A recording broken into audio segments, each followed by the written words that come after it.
جزاکم اللہ خیر۔ میں اسی مسئلے کو تھوڑی سی اور وضاحت کے لیے شیخ حسین کی طرف لے کر جاتا ہوں۔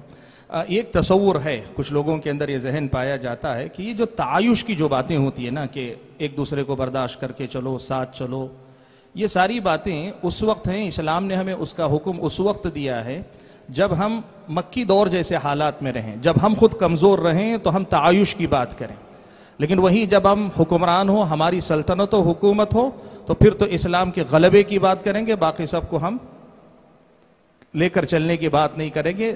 یعنی یوں سمجھیے کہ حالت استضعاف، کمزوری کی حالت میں تعایش ہے، غلبے کی حالت میں جو ہے قوت اور استبداد کا معاملہ۔ یہ جو ہے ایک ذہن ہے لوگوں کے اندر، تو کیا یہ خیال جو ہے صحیح ہے، یا اس سلسلے میں آپ کچھ تعلیق چڑھائیں تو اللہ آپ کو ذائقہ خیر دے۔ جزاک اللہ خیراً۔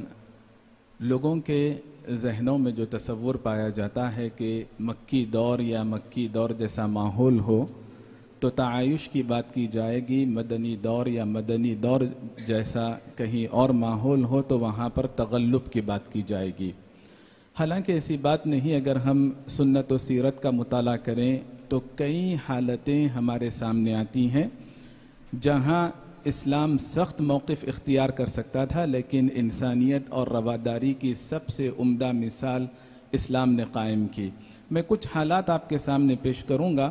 میدان جنگ کو لے لیجئے، جنگ میں جنگجوؤں پر، ان کے سروں پر خون سوار رہتا ہے، لیکن ایسی حالت میں بھی نبی صلی اللہ علیہ وسلم نے کیا فرمایا کہ جو ابو سفیان کے گھر میں داخل ہو جائے اس کے لیے امن ہے، جو اپنا ہتھیار ڈال دے اس کے لیے امن ہے، جو اپنا دروازہ بند کر لے اس کے لیے امن ہے۔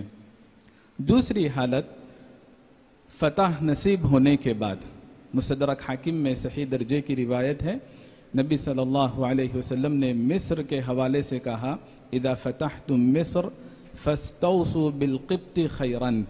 دوران جنگ بھی مراعات کی گئی، رعایت کی گئی، رواداری کا خیال رکھا گیا، اور فتح کرنے کے باوجود بھی ہدایات دی گئی کہ حسن سلوک کیا جائے۔